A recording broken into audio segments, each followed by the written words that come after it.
Cinemajaw is sponsored by Overcast, an independent podcast app that embraces the open world of podcasting instead of locking it down. No exclusives, no premium content, no paywalls. Just a great podcast app for everyone. Get it for free in the App Store. And we thank them for their support.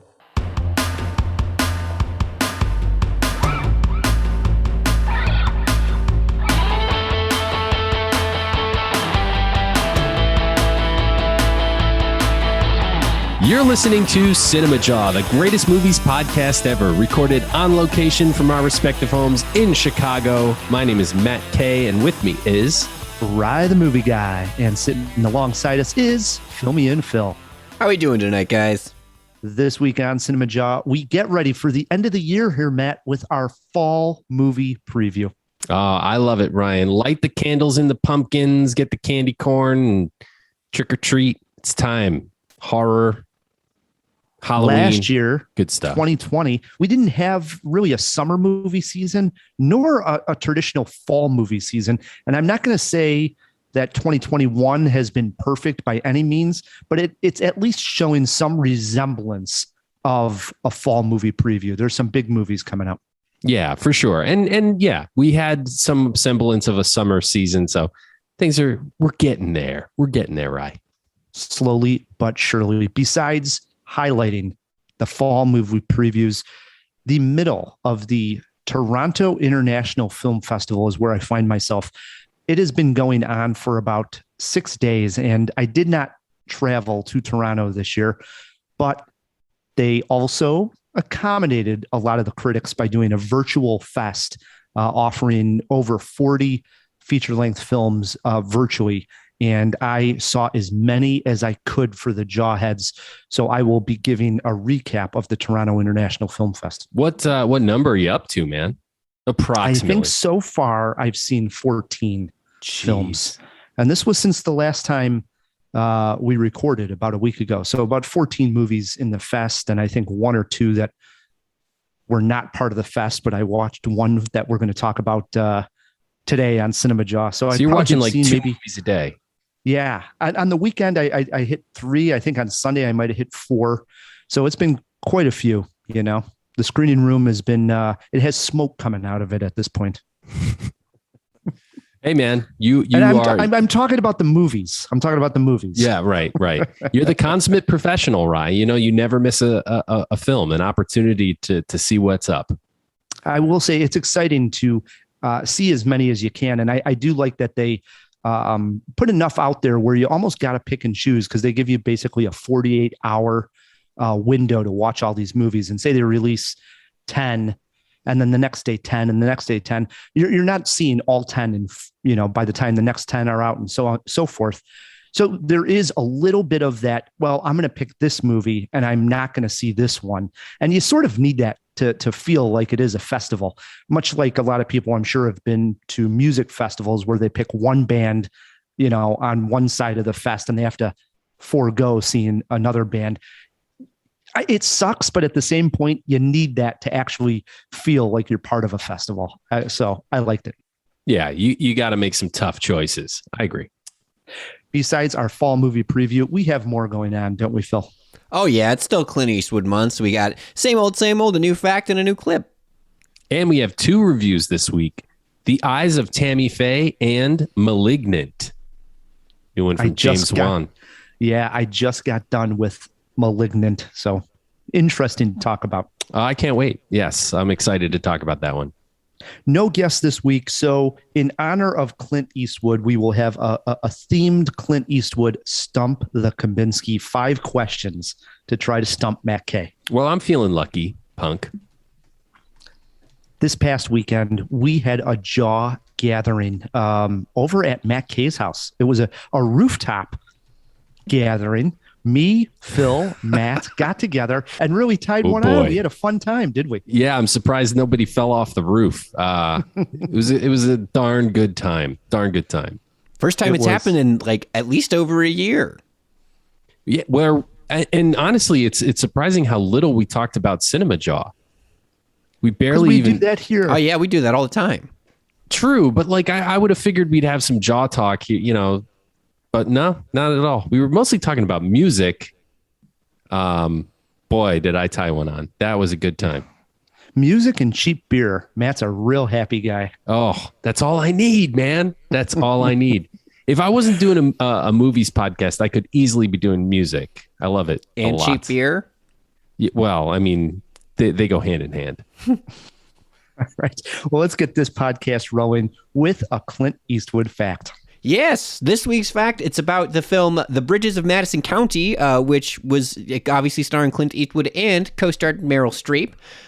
There's an argument scene in the film inside the kitchen where Robert, Clint Eastwood's character, cries a very small amount, and he turns his back to the camera so that way you don't actually see any of the crying that's going on. And while shooting this scene, allegedly, Meryl approached Clint Eastwood and asked, Clint, what are you doing, man? This is your big break. This is a huge opportunity for you to shine as an actor.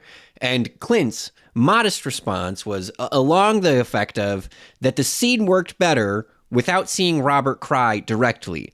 Since then, Meryl has gone on to praise Clint Eastwood's talent as a director and his ability to think in that moment what's going to be best for the direction of the film and the artistry of the film rather than Clint Eastwood's career as an actor, and balancing those two I don't know, would you call them careers? Yeah, I think two different facets of his career. Yeah. That does not ring true to me at all. To me, I think so. Really? Okay. Here's what this is my my homegrown conspiracy theory here. Clint Eastwood did not want to be seen crying because he's the tough guy, you know? Well, I think that's his character in Madison County too. So I mean, character and everything. Right. And I think that's what Phil was bringing up in the fact is that it works better if he just sort of turns his back and we don't necessarily see him cry. Right. It would be too tender of a moment. He wouldn't be the tough guy if he was able to break down and not turn his back on us. So or he's just a weak actor actor and he can't turn on the waterworks, you know? Well, what surprises me is that just seems like, is that a praiseworthy call to, like, if you're directing a film, be like, dude, no, I think this works better for the direction of the film. Well, I guess what she was saying is that he puts the direction of the movie above his Oscar moment as an actor. Which a lot of actors all of the probably actors would not be do. doing that. I would make the argument that, at least at Meryl's caliber, she should really be coming around only. Well, she's not a actors who have director. reached that level. Yeah, But what I'm saying is true. that Meryl is talented enough and has enough acclaim where she should only be with the creme de la creme. She should only be with the people who are doing that to make Mamma the artwork. Mia. she did make Mamma Mia. Two of them.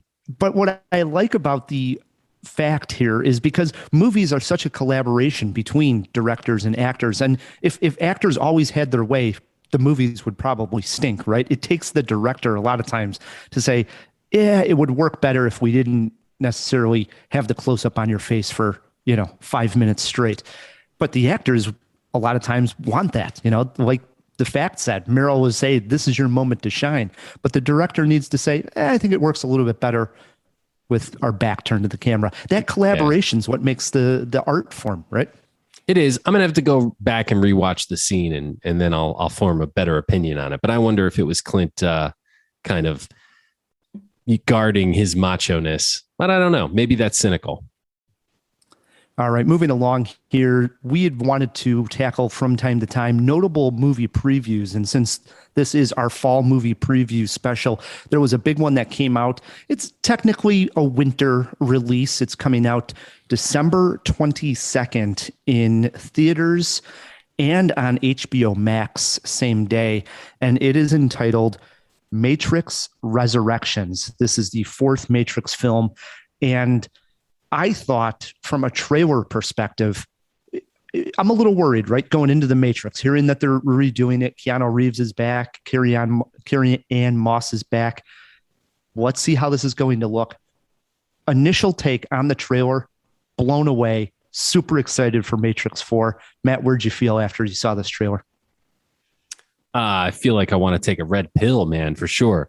It was great. They nailed it with the tone of this. I think they they reset things or our expectations properly after the travesty that was Matrix Reloaded. Was it Reloaded? What was the last one called? Revolutions. Whatever. Revolutions. I'll call a Matrix Revolting. 3. Yeah, I think 3 will know. 3 will do. Okay, here's my take. Keanu, I called it with Bill and Ted. He is never going to shave that beard off again. He just doesn't look right without the beard anymore. For a long, long time, he was a Dorian Gray, right? He was one of those guys in Hollywood like Dick Clark, who we said, this guy doesn't age. But boy, did it catch up with him. And now he's sporting the beard. Looks great with the beard. He kept the long hair too. It basically looks like John Wick in The Matrix, which is fine by me. I mean, I guess that's his look now, and that's working for him. Carrie-Anne Moss, on the other hand, she hasn't aged a day. Or kudos to the makeup department, because she looked fantastic in this trailer. Maybe they had some digital touch-up work going on. I don't know, but she really looks just like Trinity did in the 90s. That's how. And speaking of looks, somehow Lawrence Fishburne looks even younger here, Matt. There you go with that joke. Who is that character? So it is supposed to be Morpheus. Is it supposed to be Morpheus? Yeah, I looked this up. The cast lists that character as Morpheus, but it is a different actor. I forgot to write it down. Can we throw that early in the fish tank and just look that up on? You see a fact on why they're replacing Morpheus. So the character's listed as Morpheus, but it's clearly a new actor playing him. Also, no Agent Smith, so no Hugo Weaving. There's another agent named like Agent Johnson or something, but they're another common name. So it'll be a different actor as the main bad guy inside the Matrix as well. Cool. I'm excited to see where this goes. It's been long enough. Let's milk the cash cow again and see if we can't get a decent Matrix movie. Sure hope it's good. I think it could launch a whole nother, second life of a franchise here. Yeah. I'm pretty sure that's what they're going for. Sure. Why wouldn't they? Of course. No doubt. All right, Matt. Before we start talking more about movies we're excited for, before we get there, Matt, I have to say, thank you, Lord, for Jessica Chastain, a capable actress who put on a ton of makeup and learned a fine Midwestern accent to play Tammy Faye. And praise you, Lord, for giving us Andrew Garfield, who has the range to play a Spider Kid or play a preacher on TV. The two teamed up to tell us the blessed story of Tammy Faye and Jim Baker. I hit the chapel on top of the mountain to see if this tale is worth telling. It's all part of our mission to help people. Anyone who's hurting or they feel like they've been left out, God has a plan for us. What'd he tell you to do this time? Jesus keeps a taking me higher and higher. Jim will preach and I'll sing. God does not want us to be poor. Waterfall of pleasure. Now God has a voice in this fight. Who's he fighting? Liberal agenda, homosexual agenda. Faith isn't political. You can't talk to him like that. Jerry Falwell's a powerful man, Tammy Faye. She's a firecracker, Jim. If everyone watching could double their pledge just for one mug, God loves you. He really does. We're not doing anything wrong, though. Many people out there, Matt, especially the younger people, will not know who Jim Baker and Tammy Faye are. In the 1970s and through the 80s, they were the biggest television evangelists around. They would regularly be on TV asking for donations to help spread the word of God. At their height, they had a reported 20 million people in the TV audience that tuned in every single week.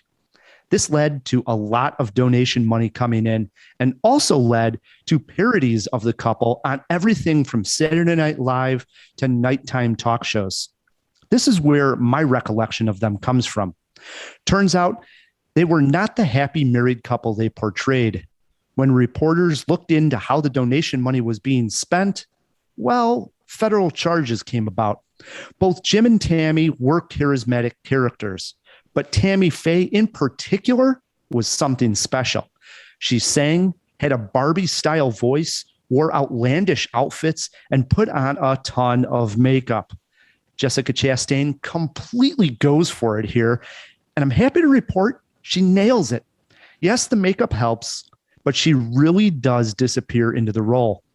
She's the best part of the film and the reason I am slightly recommending The Eyes of Tammy Faye. Andrew Garfield is fine, but I felt like I was watching Andrew Garfield the whole time. As for the story, standard biopic fare that does not preach one way or the other. I would have liked to see it take more of a stance on TV evangelists. I think it plays it too safe here, and that was a detriment. There is a good chance Chastain will get an Oscar nomination for this. I'm not sure she'll win, but probably an Oscar nomination. But the rest of the film is not so praiseworthy. I didn't get a chance to see this one, and I am bummed because it was one that I was kind of really looking forward to. My question is, do they follow Tammy Faye post Jim Bakker after the marriage dissolved and things kind of fell apart? So not enough. And that's where it gets interesting. And I agree with you, because I didn't know that much, to be 100% honest. I didn't know that much about Tammy Faye and Jim Bakker.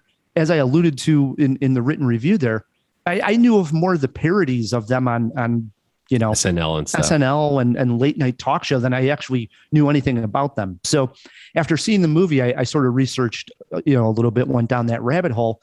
And I thought to myself, I don't know why they didn't concentrate even more on her Tammy late Faye. life. Yeah, post Jim Bakker, because they do eventually get there, but it's sped up compared to the rest of the film. I mean, 90% of the film is how they became the successful, TV evangelists that they became, and growing the audience and so forth. Does it somewhat celebrate them? It just doesn't take enough stance one way or the other. Like, I was laughing early on, and then I was like the only one laughing at some points where I thought it was trying to be funny and make fun of the fact that these two were so over the top, and everything was a gift of the Lord, in their minds. And I thought, are they going for laughs on this? And they don't. They just sort of play it right down the middle, where I think they were hoping that the audience, depending on how you view TV evangelists, were going to either laugh or see this as a serious biopic. And by doing that, it's somewhat of a mess. Milk toast is what you're saying. They right. Yeah. They didn't want to say these characters were over the top kind of Looney Tunes. They played it so if you like Jim and Tammy, you'll like the movie. And if you don't like Jim and Tammy, you'll like the movie. Right. And when you do that, trying to play it so safe that way, you sometimes don't please either group. And I think that is what the case is. I think if you like Jim and Tammy, you're probably going to be like, wait a minute, were they trying to make fun of them? But if you were going in wanting to see, them sort of take a hard stance against them, you're going to be like, well, they didn't take a hard enough stance. So it didn't please anybody, I don't think. Interesting. That's a shame, man. Was there a jaw-dropping moment? The opening moment, this film opens on an extreme close-up of Tammy Faye doing her makeup in a mirror. And so it is just bam, right on Jessica Chastain's face. And at this point, this is the older Tammy Faye. Does she use a spackle? Like one of those like putty knives? No, this is actually older Tammy Faye, the one that you were alluding to, after Jim Bakker is already, in prison. Tammy Faye is getting ready to do a talk show appearance, and she's looking in the mirror, and they're asking her about taking off some of the makeup, and she's explaining that this is as far down as she can go because she's already at this point had it stuff like tattooed on her face, and it's just permanent makeup on her, her lips and her eyes. There's stuff there that just doesn't come off her skin anymore. Well, I mean, she literally tattooed some stuff on her face, like the makeup. That's what they allude to in the movie as far as that goes. And that's the opening scene. It is very shocking, thinking like, wait a minute, is that Jessica Chastain? Because doesn't look like her at all. That's crazy, man. Let's do a movie poster quote. All eyes will be on Jessica Chastain. There it is. How many jaws? Yeah. Two jaws for the movie. The performance, like I say, I mean, if you're one of these people that want to be prepared for the Oscars, you'll want to see this movie because it'll be at least talked about in the conversation for Jessica Chastain Oscar nomination. I got to see it. Yeah, we should two Jaws, but we should mention to the Jawheads why you missed it, Matt. It's quite comical because they've gotten to know you. The Jawheads know Matt Kay. There were 2 press screenings for this, and the one you were going to, you was actually in the went daytime. to. I did. You went. You got on a train and you went to the press screening. What happened, Matt? I went to the wrong theater, and you shouldn't make fun of me, Ryan, because you've done it too. Okay, but I see hundreds and hundreds of these things. Oh, I did it one get time. Out of here, dude. One time. How many times have I done it? Well, I didn't even miss the movie. I just went to the wrong theater, but I still had enough time to get to the right theater. Yeah, I didn't. The right theater was on the other side of town. And you know what? I know for a fact that the 2 of us are not the only critics that have done that. I don't know why they don't just put it all in one theater. They got to spread the love, I guess. Makes sense. But yeah, you never know exactly which theater it's going to be in. So you really got to read those emails carefully. Yeah, read those emails very carefully, Matt Kay. Yeah. 2 Jaws for the eyes of Tammy Faye. If you see this movie, you agree, disagree, want to comment on Jim Baker or praise Jessica Chastain, write us an email, feedback@cinemajaw.com, or you can always shoot us a tweet @cinemajaw. Matt. Yeah.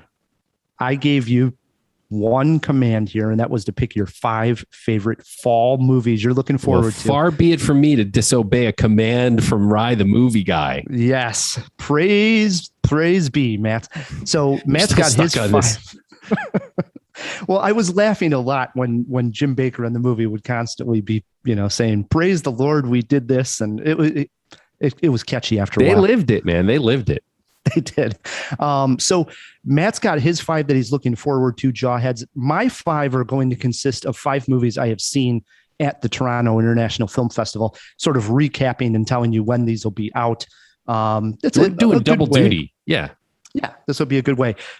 Before we get to our 5, there's 2 movies that I didn't see at the fest and that are my most anticipated. And I thought we'd start there.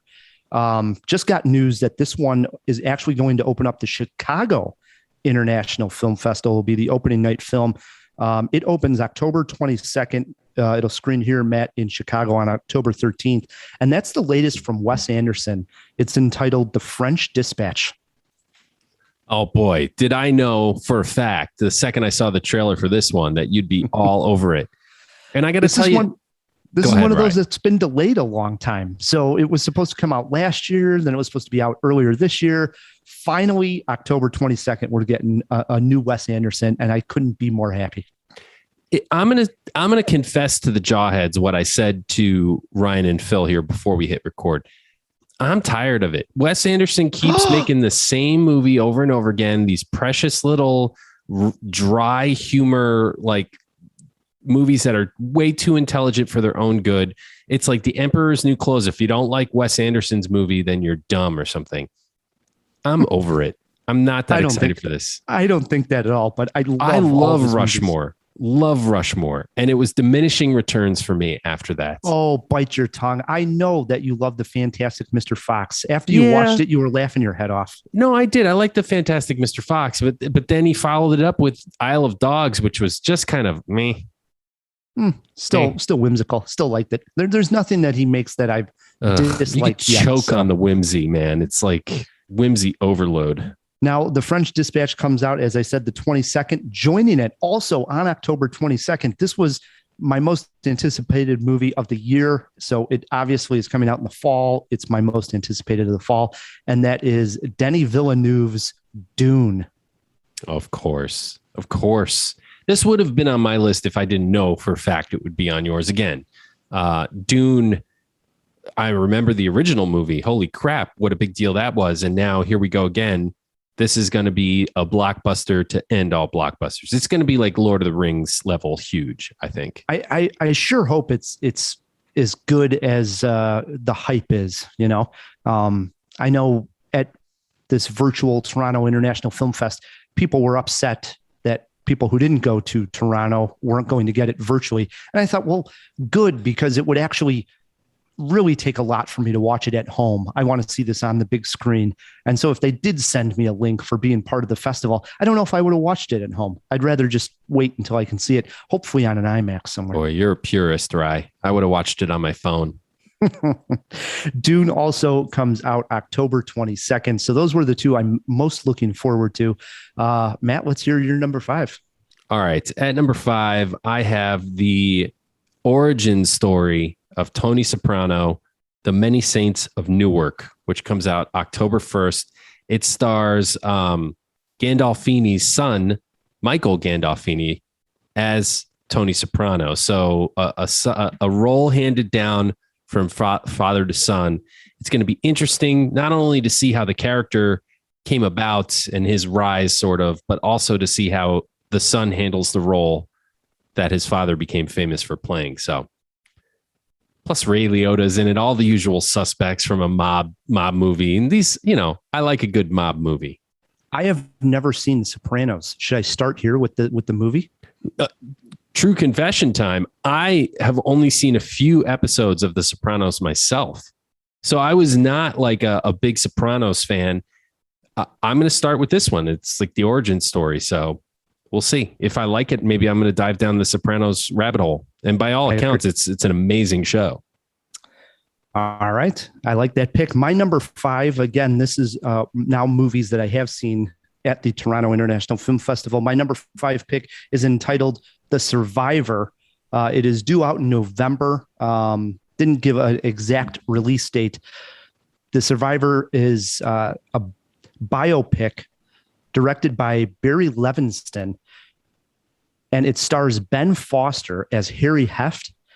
And he is the real life survivor of Auschwitz concentration camp who became a professional boxer when he came to America.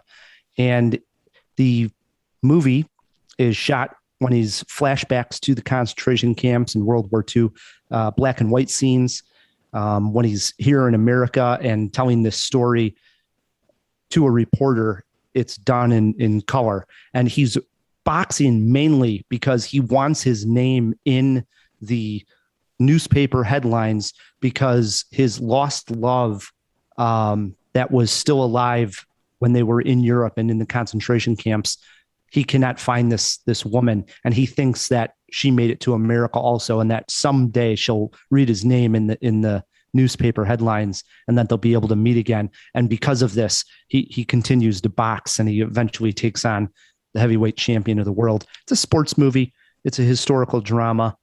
True story. Foster's great, and it's a true story. Yeah. Wow, that's amazing. Sounds great. Title one more time. Survivor. The Survivor. I'm in. All right, swings it around to my number 4. I mentioned Halloween at the top of the show. The spooky season is here, so why not go right to the title says it all. Halloween. Halloween Kills, sequel to the last Halloween movie, which was a reboot of sorts, kind of like a true sequel to the original 1978 Halloween, not counting everything that happened in Halloween 2 and H2O and all those other ones with Jamie Lee. Laurie Strode back again with her granddaughter and her daughter, I guess. So it's like 3 generations of Strodes against Michael Myers, who somehow survived the fire at the end of the last movie like he does. I'm just down for another Halloween entry. The last one was pretty darn good. The latest headline I read is it is also going to open up on Peacock nice. And in theaters at the same time. So it's going to be interesting to see how all these theatrical stream releases pan out. Some of these bigger movies. My number 4 pick answers the question, what happened, Matt, to Justine Bateman? Do you remember Justine Bateman? Yeah. From not different strokes. Family Ties. Yes, of course. It's Jason Bateman's sister. What did happen to her? Well, Matt, she's back. She has directed a movie and wrote the movie. It is entitled Violet. Also supposed to be a November release. I saw this at Toronto. And Justine Bateman basically has Olivia Munn, the actress, star as herself. And the film a lot of times puts you inside Justine Bateman's head. And it does this by either having a voice actually say stuff, while you're seeing her think, you're hearing a voiceover. It also does things written on the screen that are telling. Yeah, but more like handwritten, like right on the screen. Very artistic way of doing it. So all of a sudden you'll see something like almost like somebody writing on a mirror, but it's on a screen, if that makes sense, of what she would want to do when someone's talking to her, but she doesn't necessarily do that. And you get this idea that she was making so many decisions based on fear, eventually not listening to, the fear anymore and just going by instinct starts to change your whole life around. And I think it's a really good insight into someone like Justine, who had a lot of success as a child actress and then was afraid to fail after that. That's interesting. Is this sort of like autobiographical? I mean, as far as the movie goes, it doesn't say necessarily, hey, this is exactly my life, but when She's you're drawing watching from it, her experience. right? When you're watching it, you definitely get the feeling that this is the way she perceives, agents that she's talked to, studios that she's pitched ideas to, and even her brother. She has scenes with her brother, which you clearly would think to yourself, yes, this is Jason Bateman, and how those two probably interacted at some point in their lives. Yeah. Well, first question is, does he have lobster hands in those interactions? Second question is more of a comment, really. She, at one time, was a way bigger star than Justin. Like he was doing Teen Wolf 2, which was total directed to video garbage. Right. It took him a real long time to break out. I think Arrested Development was when most people probably really became aware of Justin Bateman. Yeah, and you're saying Justin, but it's Jason Bateman. Jason, yeah, Justine, so there's no Justin. confusion Yeah. there. Right. Jason, my bad. I agree. But yes, Justine, back in like the mid 80s, was the star of the family, right? It was Justine Bateman, and she had a brother named Jason. And then Jason eventually, became the mega star that he is. And we just hadn't heard from Justine. I don't know. Can we? I kind of throw forgot it in about the fish tank, Phil? I don't know what. I didn't look it up, like what credits she's necessarily had since Family Ties. But do check out Violet. I'm recommending this one. Very artistic way of looking at, someone that's struggled with making fear-based decisions. So I like this one. Okay, I'm gonna check it out. All right, that swings us into our number threes, and I am going with the November 11th dated film that has had many, many dates. It keeps getting pushed back. At first, it was due to COVID, and then I just don't know what it was. Ghostbusters Afterlife. Please, November. Can we finally get Ghostbusters Afterlife? I've seen the poster. I've seen the trailer for over a year now. It's like almost 2 years that I've been seeing this. The kid from Stranger Things. Oh man, blanking on his name. Finn Wolfhard and Paul Rudd. Ghostbusters. Come on. I'm ready. I am ready for a real Ghostbusters movie. I agree. Trailers look great. Looks like it's got that fun streak. And the director is Ivan Reitman's son. Right. So it's got the pedigree. It's got the real connection to the original films. So hopefully it's good. My number 3 pick is a Netflix movie. Matt caught this one also at TIFF. This one opens up. They're going to do. This is what Netflix does here in the fall movie season, is they actually put some movies in the movie theater that they think might be award worthy. So this one opens up, limited release in September 24th in theaters. A week later, October 1st, it'll be on Netflix. It's Jake Gyllenhaal's latest movie. It's entitled The Guilty. And in it, Jake Gyllenhaal plays a troubled police officer who has been demoted to a 911 operator.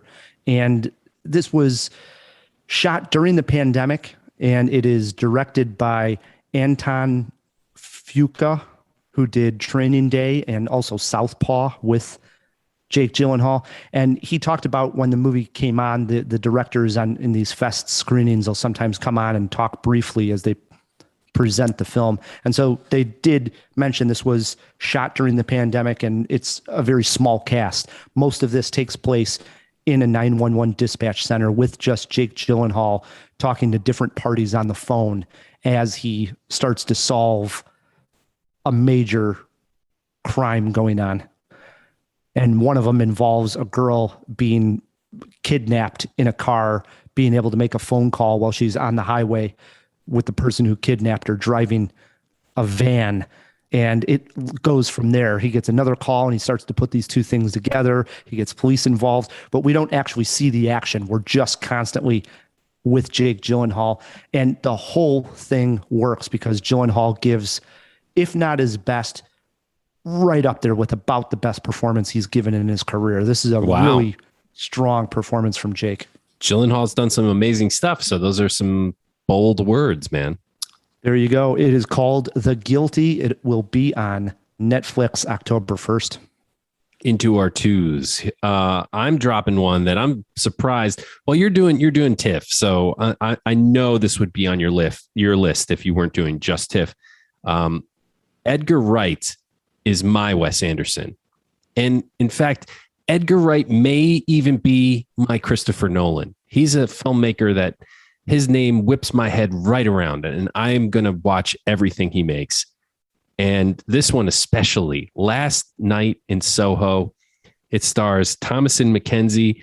It comes out on October 29th. Thomasin McKenzie and Anya Taylor-Joy from The Queen's Gambit.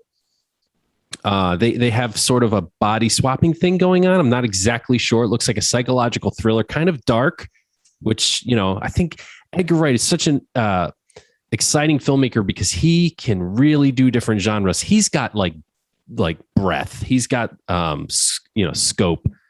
He can do a bunch of different range is the word I'm looking for. A bunch of different things very, very well. And plus Thomasin McKenzie is somebody who I've had a chance to meet and interview. So I'm always kind of interested in her career. I just want to see her get bigger and bigger and bigger. I agree. Huge fan. It's great that we had Thomasin McKenzie on Cinemajaw, and her career is just exploding. So it's really cool there. I'm a huge fan of Edgar Wright. Yes, I'm totally down for The Last Night in Soho. Very excited. And didn't happen this, we didn't even try to plan this, but my pick, Matt, is also a former guest on Cinemajaw. My number 2 pick I saw at TIFF is a documentary. It comes out October 8th, entitled The Rescue, and this is directed by Jimmy Chin. Oh yeah. Who did Free Solo, and his wife Shal, I'm going to butcher your last name, Shal Vasaharli. I know I butchered that. But Jimmy Chin was a guest on Cinemajaw. Matt, you were able to talk to him. He did Free Solo, won the Academy Award for Best Documentary. This movie, called The Rescue, focuses on the Thai soccer team. Oh, right. This was the group of kids who went into a cave about 5 years ago, and got trapped in a cave. And it sounds goofy to say this, Jawheads, but basically the whole world came together to save these kids. There were groups from the United States, the UK, China, Thailand, Japan. All these different groups of people came with their expertise on how to get them out. And the documentary does an unbelievable job of explaining what made it so difficult. This cave system that they were in flooded when a monsoon hit, and it was never going. They were in monsoon season for something like 7 months, and they knew that the water was never going to go down. They figured that these kids had probably actually died. They drowned when these expert divers went in, and they used this 3D mapping system of the cave to show you how long you would have to swim, and we're talking miles, to get to another spot where maybe they were. And sure enough, these kids were there, still in this high ground cavern area. But then to get them out through that passageway is crazy. And the plan that they came up with and the way the documentary shows it is almost in real time, because what they did is they recreated a lot of the events, mixed that with archival footage and interviews of people talking about what went down. And just plays out like a thriller. I mean, my palms were sweating watching the movie, and I know the result. Choked up 2 different times during the film. A real winner, maybe the best documentary of the year, The Rescue. Damn. Okay. I am on board for that, man. Definitely. I mean, it's the follow-up really to Free Solo, so he's got a lot to live up to. Sounds like he did it. Into our number ones. This is it. Our most anticipated movies of the fall season. And you know I'm going with Bond. Comes out October 8th. No Time to Die. Another one that's been oft delayed by the pandemic. Finally, we're getting Bond. And boy, am I stoked. It's going to be the last Daniel Craig Bond movie, so better be good. Any chance they kill James Bond, Matt? That's a good question. No, I don't know. I doubt it. They're recasting the character, and hopefully it's going to be a person of color, which I'm excited to see. Some new people step into a Bond role. Do they kill him? I don't think so. My money's on no. Yeah. I'm excited for it as well, though. I agree. Been pushed back quite a bit, so excited that we are getting a new Bond film. My number one movie I saw at the Toronto International Film Festival was a real winner. And Matt, it's a short feature-length film. The runtime on this thing is 72 minutes. That's an hour and 12 minutes. And this thing blew me away. It is called, I'm going to try my best French here. Bear with me, jawheads. I butcher the English language, so who knows what I'm going to do here. But it's entitled Petite Maman or Petite Mama. I'm using the French. Petite Maman. And it comes out in November. I believe it's November 8th in the UK, and then also late November here in the US. And it tells the story of this little girl, Nellie, who just lost her grandmother and goes to her parents' house to help her mom clean out her old childhood home. And while Nellie is there, she's like exploring the house and the surrounding woods. And she ends up meeting a girl her same age. And they end up building a little tree hut together. And something sort of magical happens with this girl. And I don't want to give away the surprise because that's really where a lot of the emotion of this movie comes from. But these two hit it off, and some of the dialogue and imagery that these two go through is so touching and heartwarming. It's a beautiful movie.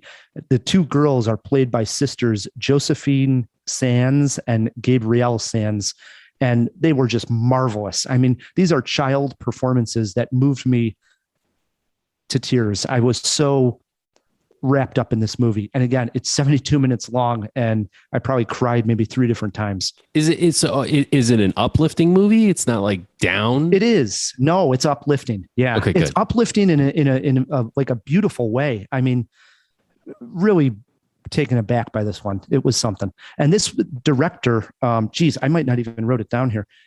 I actually did not. Sorry about that. Throw it in the fish tank. This is the same director as Portrait of a Lady on Fire. Oh. And I love that movie. And it's Celine something. I don't have it written down. Yeah, I can't remember it either. Just an excellent follow-up to that movie. Is it a French language movie or English language? It is. This was French language movie. So you'll have to read some subtitles here, Matt, but completely works. Well worth it. Petite Maman or Petite Mama. That was my number one movie at TIFF. Couple of honorable mentions. These are just other movies I did see. I got a couple honorables. Yeah, go ahead. The Starling actually comes out or is out this weekend on Netflix. It stars Melissa McCarthy, Kevin Kline. It's a dramedy. It hits pretty Kevin good. Kline, huh? Yeah, Kevin Kline. It hits pretty good, but it doesn't feel genuine enough. Especially where when they're going for like the emotional core of the movie, doesn't come off genuine. Also saw The Encounter, where it's just Encounter. This stars Riz Ahmed, and he's a rapper. No, he basically feels that he has seen that aliens have come to the earth in the form of insects, and to keep his kids safe, he kidnaps them from his divorced wife and goes on a road trip Solid movie. That one comes to Amazon Prime in early December. And last but not least, Mothering Sunday, which I think also could be called Nudity Sunday. This is a British drama with, you guessed it, Matt, a lot of nudity. Well, nothing wrong with that.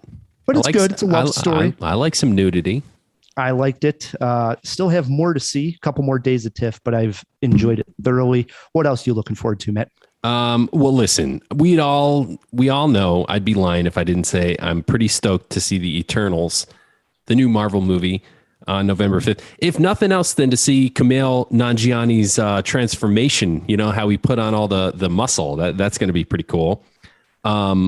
Red Notice, which looks cheesy, a movie my mom would probably dig, but I'm down. I like all three of these stars. It's Ryan Reynolds, The Rock, and Gal Gadot. Sign me up, you know? That's a Netflix movie too, so. It looks stupid and wonderful at the same time. And then King Richard, the new movie about the Williams twins with Will Smith as the father, of course, the tennis stars Serena and Venus Williams. I'm in. Looks cool. I like. I'm inspired by them as athletes, and to hear their backstory is pretty interesting. And I like Will Smith, so looks good. We have a lot to look forward to this fall, Matt. Yes, we do. Something? Yeah. Yeah, it's nice. It's really nice. It is. Jawheads, if we missed your most anticipated film and you have Twitter pulled up, shoot us a tweet, or you can always email us, feedback@cinemajaw.com. We are going to take a break. We got more coming with you. Phil has not given us his most anticipated film yet of the year. We'll do that after the break. Plus a review of Malignant and Stump the Kubinski. Stick with us. When I was a kid, me and my friends played this game that we had all called Get Off My Lawn. It involved my friend Michael patrolling around his family's driveway with a broom while the rest of us would run up to his driveway and try to retrieve a ball, kind of like Capture the Flag. The catch being, if Michael caught any of us, instead of being tagged or two-hand touched, Michael would yell, "Get off my lawn!" and whack us with his broom.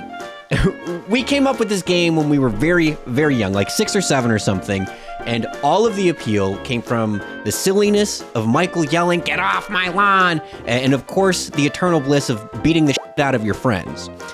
Nowadays, however, I cannot help but think about how if this soccer ball that we captured in my childhood game was a prized muscle car, we would basically be playing out the plot of Clint Eastwood's Gran Torino, a fact which is sold home in particular by this iconic scene.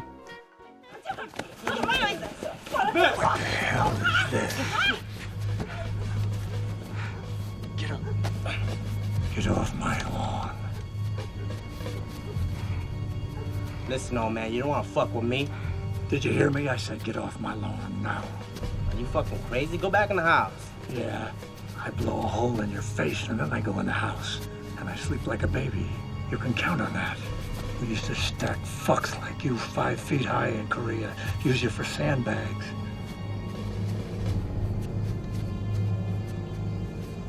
Okay. But you better watch your back. It's crazy. Come on.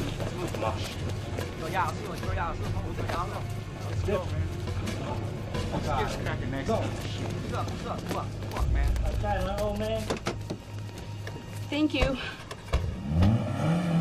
Get off my lawn. Hey Jawheads, we're continuing our celebration of Clint Eastwood Month, and we want you guys to join in on the fun too.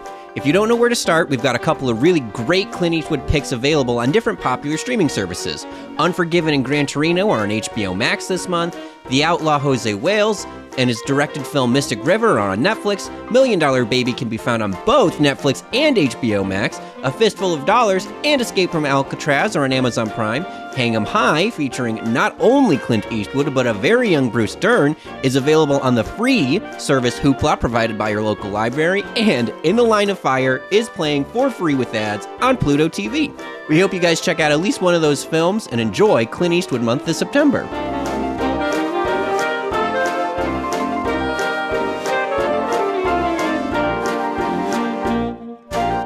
And we We are back on Cinemajaw. Matt, before we get to Stump the Kubinski and before we get to our review of Malignant, we did throw a few items into the fish tank. And I know Phil, he always wants to swim up to the top and just talk for a little while. That's all. He just wants to talk for a little while. Let's open up that fish tank. Wait a moment! It's fish! Isn't it? DC! Wake up! Wake up! No, Pat, it's a giant glass bowl. Hey, get some fish folk. Who's coming with me besides Flipper? Here. That's a Sicilian message. It means Luca Brasi sleeps with the fishes. You're gonna need a bigger boat. Yeah, it's great to be out. I'm glad that I do enjoy talking because there was only 3 questions, nothing like crazy. We've certainly had more before, but there's like there's a pretty big rabbit hole for 2 of the 3 questions. So let's jump into them. Our first one: who is playing Morpheus, and more importantly, why isn't that Lawrence Fishburne? So the actor casted for Matrix Resurrection is Yahya Abdul-Mateen II, which, by the way, is a cool-ass name. And I'm so glad, like, Lawrence Fishburne's already a cool name, but they kept in the tradition of having, like, these really commanding names to play Morpheus. As far as why it wasn't Larry, we don't actually have any specific answers. There's a lot of theories out there, but direct word from the Wachowskis' mouths, nothing. I read that some people were thinking, especially because Keanu looks so much aged, intentionally, presumably, that there is a reason, like a plot reason, that Morpheus looks so much younger. Some people were saying maybe it's like a reboot, origin story of sorts. Yeah, or like that, like it's a different Morpheus kind of thing. Or a different Neo. We don't know that Keanu is the original Neo. Yeah, that's what it is. Like, there's all a plot reason for this to be happening. The other thing that I thought was cool that people had theorized, because we don't have confirmation that Lawrence Fishburne isn't going to play Morpheus in there. And I had read one thing that was kind of like, in that one, I forget which Star Trek movie, had Leonard Nimoy come back and like have a Spock conversation with Zachary Quinto as Spock, but they said there could be like a thing like that, which would also be cool because we don't know that he's not. I think that could explode the Matrix, though. That might just blow it all up. The Matrix lends itself to that, is the thing, though. I feel like that, yeah, maybe that's the point. A glitch in the Matrix. Maybe Morpheus himself was resurrected. We don't know. The next one: what has Justine Bateman been doing since Family Ties? She's been working. It's mostly in like TV roles. She hasn't really had too many like starring in a series roles. It's really just like a repeating character for a few episodes. A couple of like voiceover roles for like the Rugrats she was on. There was a few episodes of Californication, some episodes of one of the Superman cartoons. I thought this was kind of cool. It's a little kitschy, but she did come in for one episode of Arrested Development titled Family Ties, where she plays a relative to Michael. I remember that. Yeah. I think that was in season 3. Yep. I didn't see what season it was, but I thought that was cute. Mm-hmm. And then our last one: who directed Petite Maman? That would be Céline Sciamma. And she did. It was the Portrait of a Lady on Fire. That was her other big one. She has a couple of other ones in France. Tomboy was one that I had seen. And then Girlhood, another one of hers that you can check out. Yeah, definitely one to check out if you haven't seen The Portrait of a Lady on Fire. I love that movie. And Petite Mama, I love it. We did tease it, Phil, before we jump out of this fish tank. The Jawheads, me, Matt, we're all anxious. We want to know, what fall movie is Phil looking forward to? I'm gonna blow right out of the gates here, and then I'll like put my preface afterwards. It's Resident Evil Welcome to Raccoon Hell City. yeah. Nice pick, dude. The film comes out November 24th. I think, right, like for fans who will go all the way back to when Alita Battle Angel came out, like the movies that really get my goat, really get me going, I think like Sonic was up there, Demon Slayer has been on there. I think the Jawheads know my palette for films. And it just looks like, I think it's going to be campy. I think it's going to be kind of stupid, but in like the most cathartic way. If you listen to that one Patreon episode we did, I'm a fan of this series. It's like a scary zombie movie. James Wan was gonna be in it, and he probably backed out to do Malignant. Maybe it's a sign that it sucks. I don't know, but at the same time, this movie sucking no Mila is kind of Jovovich, what makes right? it fun. Oh, well, that's a huge other point. Absolutely no Mila Jovovich. Which I am thankful for. I know there are some people who like the Resident Evil movies that are already out. I think they're the dumbest things in the world. Some of them are okay. Painfully dumb. The first one isn't bad, but the rest of them is just like, what? Is this about zombies anymore? Or like super? Yeah.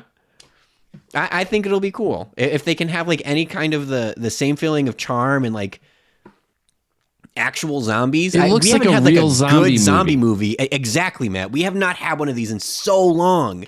I think the closest you can get is the Zombieland movies, and they're deconstructionists. They're like post-zombie movies.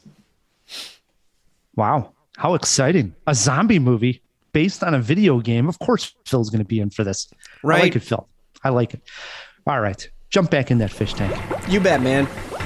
Speaking of horror movies and speaking of James Wan, Ryan, he is back in the horror saddle, and boy, are the fanboys and girls excited. This time at Bat, he gives us a story about murder, visions, waking dreams, and familial relationships. But is this basket on the case, or should it just be tossed out the hotel window? Ryan and I separated ourselves from distractions and went to HBO to find out. I'm seeing things. I'm seeing murders as they're happening. Hello? He says his name is Gabriel. I think he's someone from my past.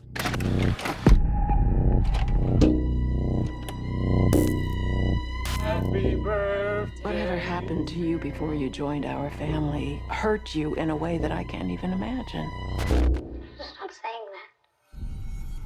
Maddie, who are you talking to? Gabriel. Is he your imaginary friend? Imaginary? He's the devil.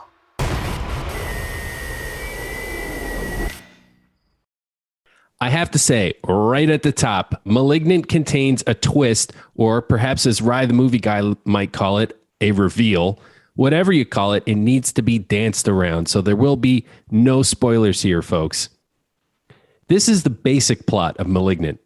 A pregnant woman, Madison, is in an abusive relationship. One day, her boyfriend bashes her head against the wall violently. That night, a home invader murders her boyfriend, and Madison starts to have violent visions of other murders happening around her city. Soon, she discovers that her nightmares are realities.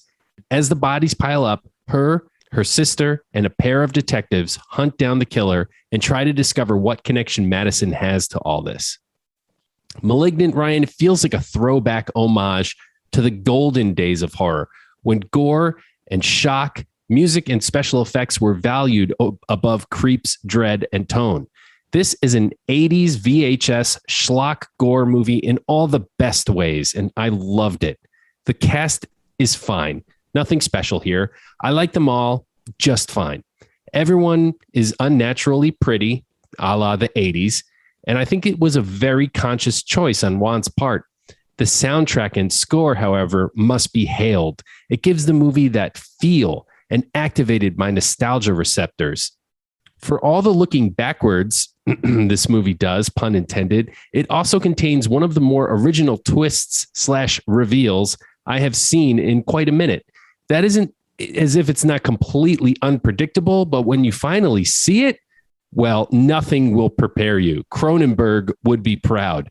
The closest thing I could compare this movie to is Basket Case, and I hope that isn't saying too much. By the end, this movie just goes bonkers in a very fun and splattery way. The ending, while cheesy, is very satisfying. And this was the most fun I've had with a horror movie in a good long time. And I hope to see more entries like this. Truth be told here, Matt, I just finished the movie a few minutes before we hit record on Cinemajaw. I was cramming this one in. And so I'm still in shock of the ending of the film, right? Yeah. it takes a little while to realize like, oh, wow, he really went there. That was wild stuff. I am a fan of this movie. I didn't know where it was going to go, and I'm glad we're not doing spoilers because that's really the fun of it. And it's a reveal and a twist. I mean, here we argue if something is a reveal or a twist. I think this is a perfect example of a reveal twist. It's a reveal, and then you're like, oh, that just twisted everything. So I think we got both here, Matt. Okay. All right, Ryan. Well, you're the master of semantics, so we'll go with whatever you say. I agree that the cast is adequate, but I did have an issue with the two detectives. Really? Okay, let's talk about that. Why? Okay, they came off to me like a lot of times when we get these like smaller movies where you feel like that they probably should have casted someone who looks a little more weathered or actually could have been in the role, but they're casting like a younger actor or for whatever reason. It just doesn't seem to fit like a detective. And that's what it felt like here. They were too young, too polished. I would have liked a little bit older on both the woman and the guy part there. It seemed like the guy in particular, maybe he just looks too young, but it's one of those face, like, yeah. Like, are you old enough to drive a car is what I first would have asked him, much less be a detective trying to solve this case. He looked way too young for that. I mean, that's a minor gripe, but yeah. Minor. I agree. I'm just saying those are the two that I had issues with were the detectives, but overall solid. The ending satisfactory in one sense, but in another, a lot of gaping questions there at the end. It's like, wait a minute. What exactly transpired here at the end with the final shot? It just doesn't quite make sense, right? You just got to be like, okay, that was fun. It earns it. I'll say that much. The movie earns the respect to say, all right, I'm not going to dwell on these like 75 questions that don't make sense. It was enough fun that I'm just going to take those 75 and throw them off to the side. Do you agree with me that this is like VHS rental store in the 80s, like going down that aisle that you were always a little afraid to go down and look at all the covers, and this is where that movie belongs, right? Yeah. And without, again, we're not doing spoilers here, but we can say that there is like a demon presence in the movie, and the way this demon looks, physically moves. I'm talking about the physicality of the demon. We see it early on. Not exactly a demon. Go with me here, Matt, because we don't want to get into spoilers. Okay. Just say a dark presence. Okay, whatever. A dark presence. Well, Mr. Hey, man, no, this is important. Yeah, it's not a twist. It's a reveal, you know? It's not a demon, Ryan. Was it from hell? Although she does call it the devil at one point. A dark presence. I want to get back to the what I was talking about here was the actual physicality of that character, the way it moved. The first time we see it, it's kind of like Wicked, but you almost want to laugh because you don't understand it. And then as you learn more about the character, it's like, wow, this is really weird. And it makes sense why it looks that way now. Strange, creepier, I think, the more you realize of what is going on here. It was good. I like it. I gotta say this for people who are a little squeamish or don't like horror movies that are like really full of dread and horrible anticipation. This is not one of those movies. In fact, it didn't really even have any strong jump scares. This is not a very scary movie. It was kind of just like a fun mystery with a little bit of horror edge and a lot of gore thrown on top. What is amazing, though, is James Wan is definitely a master at jump scares and just horror in general.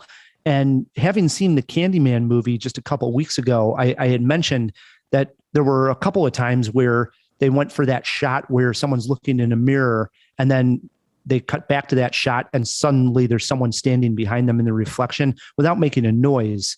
And it didn't really scare me. There's a couple in here where that happens and I actually jumped, not screamed, but I mean, I was definitely like jolted a little bit, like, oh my God. I guess maybe I was expecting it the whole time. Like none of them got me. None of them. There's one in particular where a character is walking down the stairs and somebody like she thinks she's alone in the house and somebody runs downstairs. You know the scene I'm talking about? It. Yeah, totally. That almost got me. But even that, I was like, oh, just a little jolted for like a quick second. Well, I also like where James Wan puts his camera at times. There's a scene where an old guy is getting ready for bed and he goes into the bed. And then there's this shot where the camera is underneath the bed looking at his ankles.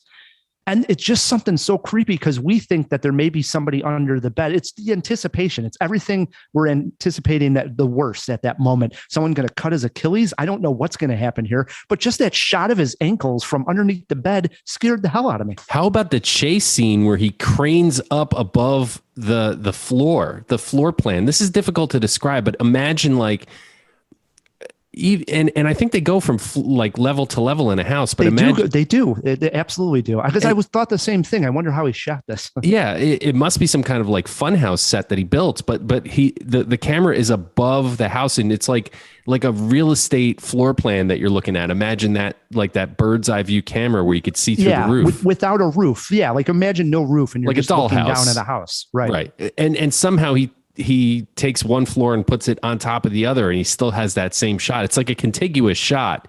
Mm-hmm. Pretty cool. Yeah. People have probably seen the trailer. There's special effects where the room changes. The entire environment changes. Yeah. I was going to ask you, how'd you feel on that effect? It's too digital, I agree. It was like somebody got the filter from the people that did, I guess Industrial Light and Magic from Endgame, when all the Avengers turned to ash, and they just now sell that to all the special effects studios. And they're like, oh, we got to figure out a way to use this. That's basically what it looks like. I was a little disappointed with it because he does use a lot of like practical effects throughout the movie. But there's a lot of digital blood too. True, but in that particular, he's really going with this sweeping special effects shot numerous times where the room is changing environments. And I thought, I don't know, it just didn't fit with some of the other effects that were going on in the movie. Yeah, the special effects, the blood and the gore and the violence was very good, but the environmental special effects weren't the best. Some of the shots were amazing. It's kind of a mixed bag. Where this movie really shines is that kind of that twist, that reveal, because I hope I'm not talking it up too much, because it's not The Sixth Sense. Okay. This is not like something that's going to blow your mind, but he goes for it. He goes for it hardcore. And when you see it, it's something that you'll remember. I agree. For a while. I agree. You got a jaw-dropping moment here, Matt? The police station at the end. And I'm like, oh, we're doing this, huh? I mean, wow. Yeah, it was just a total throwback. It was like Michael Mann's Manhunt. Was it Michael Mann? Who did Manhunter, the director? Michael Mann. Okay, yeah. Now I got it right. Just how that goes bonkers. Like, we haven't had horror like this in a long time. So there you go. Yep. I mean, it's tough not to say the reveal, which is technically different than the police station. The police station's once the reveal's already taken place. Yeah. And now we're just in full blown horror mode. Right before that, it's, I guess, what you would call the jail scene, which is the reveal of exactly what's going on here and explained to us. I loved it. I was like, oh my God, this is weird. I like it. Let's go. I'm in. Yeah. So it was fun, man. It was. Movie poster quote. Kind of what I've been saying. Malignant belongs on the 1980s VHS rental shelf next to Jason, The Fly, and Basket Case. I went with the kind of movie that'll stick in the back of your head. I like that one a lot, Ryan. How many jaws? I'm going a solid 3 jaws for Malignant. I was a fan. Wow. I went 2.5, but I could be talked into that extra half jaw. I really liked it.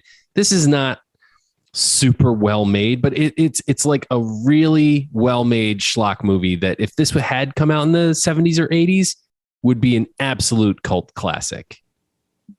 It is in theaters and playing on HBO Max. If you see it and agree with us, write us feedback@cinemajaw.com or always shoot us a tweet. We are @Cinemajaw. Matt, no guest this week, so we decided to play Stump the Kubinski. All right. Again, we're celebrating Clint Eastwood here, so it's a Clint Eastwood themed Stump the Kubinski. Question 1 over to you. Are you ready, Matt? Okay, I'm ready. 5 questions. I'm ready. All right. Question 1. Clint Eastwood directed back-to-back World War II movies in 2006. Flags of Our Fathers and what? Wow. Well, it wasn't Saving Private Ryan. That's for sure. Flags of Our Fathers and, I don't know, Band of Brothers. I got nothing. That is incorrect, Matt. We were looking for Letters from Iwo Jima. Oh, yeah. Damn it. I actually did know that, too. All right. We got no correct answer on the first one here. So question 2 on Stump the Kubinski. Move along to the easiest one here, Matt. Well, you know what this challenge should be, instead of me getting them all right, it should be that you have to make me get them all wrong. That's how you stump somebody. All right. Well, question 2, you should get right here. What kind of animal did Clint Eastwood work with in Every Which Way But Loose? An orangutan. An orangutan. If I had said not putting the G on there, what a pro. If I had said an ape, you would have. I would have X'd you. Yeah, because it is a orangutan, as you say. An orangutan. Orangutan. You say it wrong. There's no G. You're thinking of the orange juice. Although I must say that's a recent development. I said orangutan my whole life. Oh yeah, orangutan. That's how I always said it. Yeah, yep. I didn't. All right.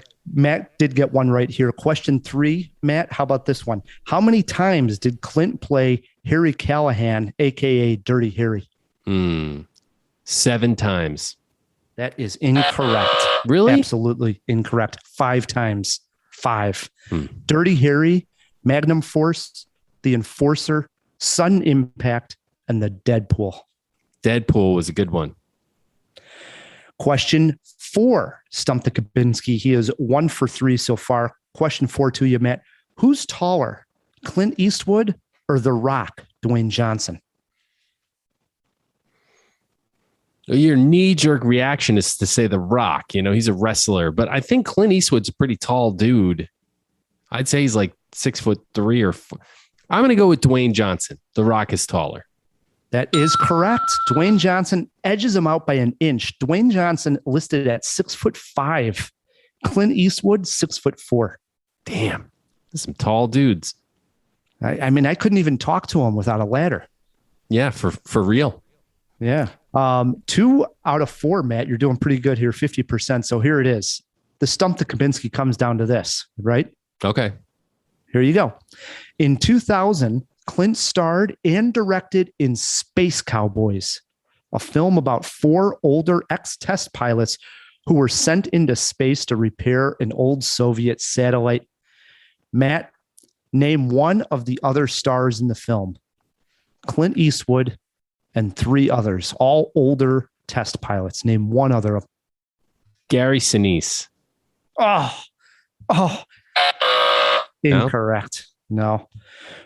We would have accepted Jack Nicholson. No. One more guess, Matt. Who else you got? Okay, wait. I got Dennis Hopper. Oh my goodness. Can I go again? One more. Walter Matthau. Incorrect. Jack Lemmon. No. You're getting closer though here. We were looking for either Tommy Lee Jones, Donald Sutherland, or James Garner. Yeah, those are some old dudes. Holy crap. Old. They're older than dirt. Well, how many of those guys are still with us? We know that James Garner has passed.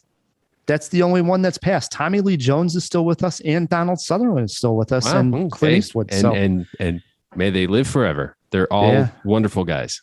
Next week, we will be reviewing Cry Macho, the new Clint Eastwood movie out on HBO Max and in theaters. We'll be talking about it amongst more interesting things as well. You know, it keeps rolling here, Matt K. Yeah, well, we got to jam pack it, Ryan. That's how we do it. Absolutely. We did stump the Kubinski. He got 2 out of 5 correct. In my opinion, you didn't stump me, but all right, whatever. We do have to come up with the official rules at some point of Stump the Kubinski. Yeah. We're no longer betting anymore. That was the thing. Ryan and I used to place bets on how many you would get. This is true. It was really more a game for me and Ryan than you. You should do that. You should totally do that. Especially after And then after I gave Phil my 100 hours, I said that's enough. Let's change the rules. What we should do, Phil, is collude on the betting, and I can. I'll always say 0. Yeah, there you go. That's the only way we can guarantee it, Matt. Good times. All right. Well, it brings us to the end of a great Jaw. And first and foremost, we got to thank our sponsors. Yes, thanks to Overcast and to the Chicago Podcast Co-op who help us get great sponsors like them. We also got to thank our editor, our producer, Fill Me In Phil. You know it. I wouldn't be wanting to celebrate Clint Eastwood with anybody else. Speaking of which, Jawheads, I'm sure you guys noticed, this month we started something new. We started putting in the different streaming links to find Clint Eastwood movies. If you guys have any thoughts, reach out to us on Twitter, Instagram. We're at Cinemajaw, of course, at feedback@cinemajaw.com, too. We'd love to hear what you think about Clint Eastwood month. If you want to support Cinemajaw, the easiest way to do so is by leaving us a review wherever you're listening to this podcast. And while you're there, hit subscribe. One extra button helps us out tremendously. Until next week, I'm Rye, the movie guy. I'm Matt Kay. And keep on jawing about the movies.